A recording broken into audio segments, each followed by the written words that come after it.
Assalamualaikum warahmatullahi wabarakatuh. Salam guru penggerak, bergerak, tergerak, dan menggerakkan. Perkenalkan, saya Hudarini Forti Anggarnia, calon guru penggerak Angkatan 7 dari Kabupaten Situbondo. Pada kesempatan kali ini, saya akan memaparkan tentang koneksi antar materi, kesimpulan dan refleksi pemikiran Ki Hajar Dewantara. Seperti kita ketahui, Bapak Pendidikan Ki Hajar Dewantara telah mencetuskan trilogi pendidikan, yaitu Ing Ngarso Sung Tulodo, di depan memberikan contoh, Ing Madya Mangun Karso, di tengah memberikan semangat, dan Tutwuri Handayani, di belakang memberikan dorongan. Ki Hajar Dewantara telah mencetuskan dasar pendidikan, di mana yang pertama, menuntun. Maksud pendidikan itu adalah menuntun segala kodrat yang ada pada anak-anak agar mereka dapat mencapai keselamatan dan kebahagiaan setinggi-tingginya, baik sebagai manusia maupun sebagai anggota masyarakat. Menuntun.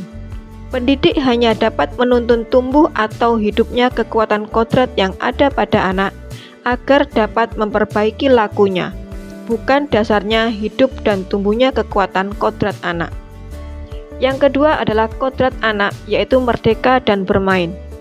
Merdeka batin yaitu pendidikan, dan merdeka lahir adalah pengajaran. Manusia merdeka adalah manusia yang hidupnya lahir atau batinnya tidak tergantung kepada orang lain, akan tetapi bersandar pada kekuatan sendiri. Kodrat anak adalah bermain. Bermain sebagai salah satu kodrat anak, pikiran, perasaan, kemauan, tenaga yang tertuang dalam cipta, rasa, dan karsa sudah ada pada diri anak.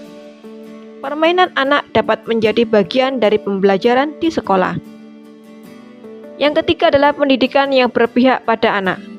Di sini bebas dari segala ikatan dengan suci hati, mendekati sang anak bukan untuk meminta sesuatu hal, melainkan untuk berhamba pada sang anak. Yang keempat adalah bukan tabula rasa. Anak bukan kertas kosong yang dapat digambar sesuai dengan keinginan orang dewasa. Anak lahir dengan kekuatan kodrat yang masih samar-samar. Tujuan pendidikan adalah menuntun, memfasilitasi, dan membantu anak untuk menebalkan garis samar-samar agar dapat memperbaiki lakunya untuk menjadi manusia seutuhnya. Yang kelima adalah budi pekerti.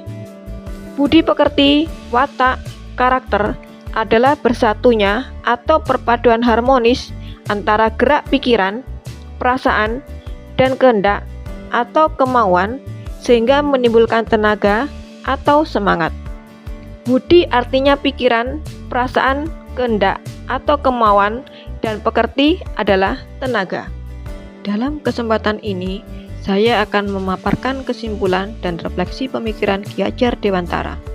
Saya akan merefleksikan diri saya terhadap pemikiran Ki Hajar Dewantara melalui 3 pertanyaan berikut ini. Yang pertama adalah, apa yang saya percaya tentang murid dan pembelajaran di kelas sebelum saya mempelajari modul 1.1? Yang kedua, apa yang berubah dari pemikiran atau perilaku saya setelah mempelajari modul 1.1?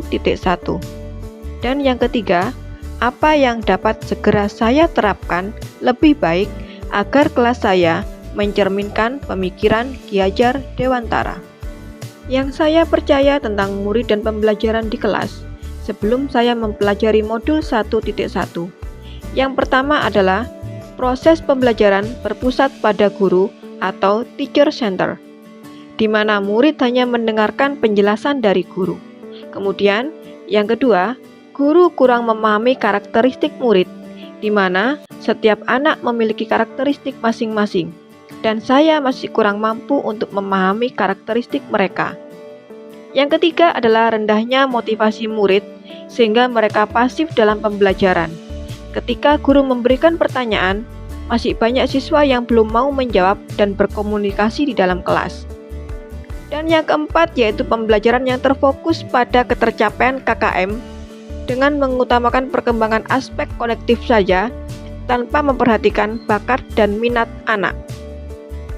Yang berubah dari pemikiran atau perilaku saya setelah mempelajari modul 1.1 adalah dari segi pemikiran, yaitu yang pertama, pembelajaran yang berpusat pada murid atau student center, yaitu proses pembelajaran yang menjadikan murid aktif karena mereka terlibat dalam proses pembelajaran sehingga mereka dapat mengkonstruksi pengetahuannya.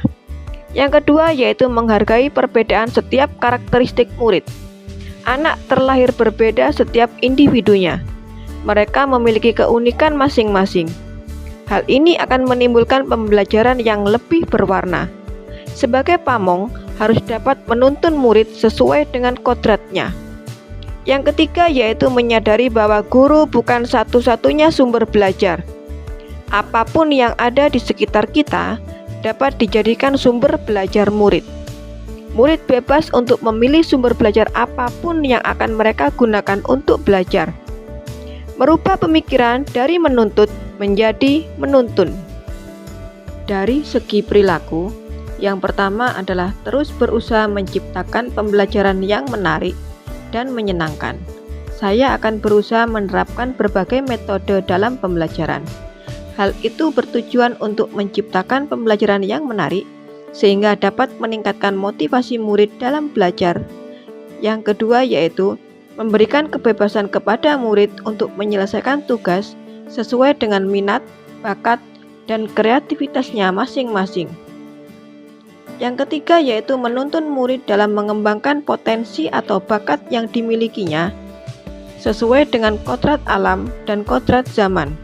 Melalui kegiatan observasi, wawancara, dan pendekatan secara personal, guru akan tahu potensi bakat yang dimiliki oleh setiap murid, sehingga mampu menuntun perkembangan potensi dan bakatnya secara maksimal.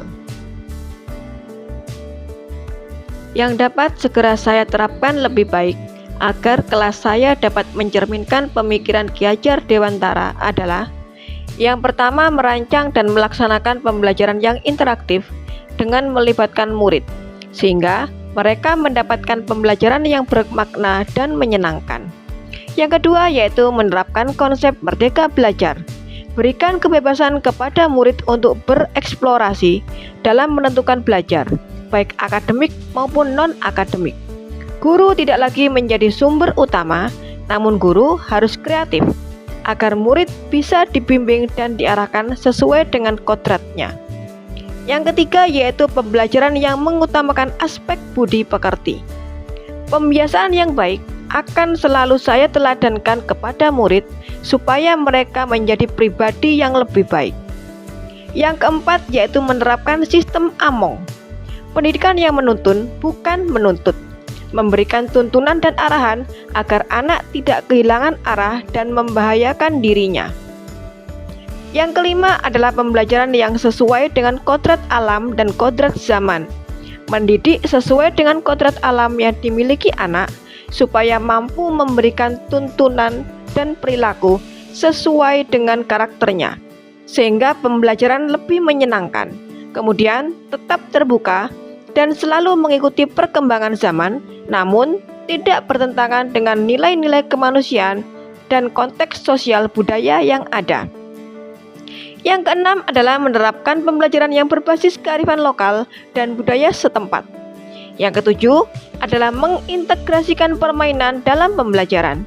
Dan yang terakhir adalah melatih kecakapan abad 21 untuk siswa, di mana ada 4C, yaitu kreativitas, berpikir kritis, kolaborasi, dan komunikasi.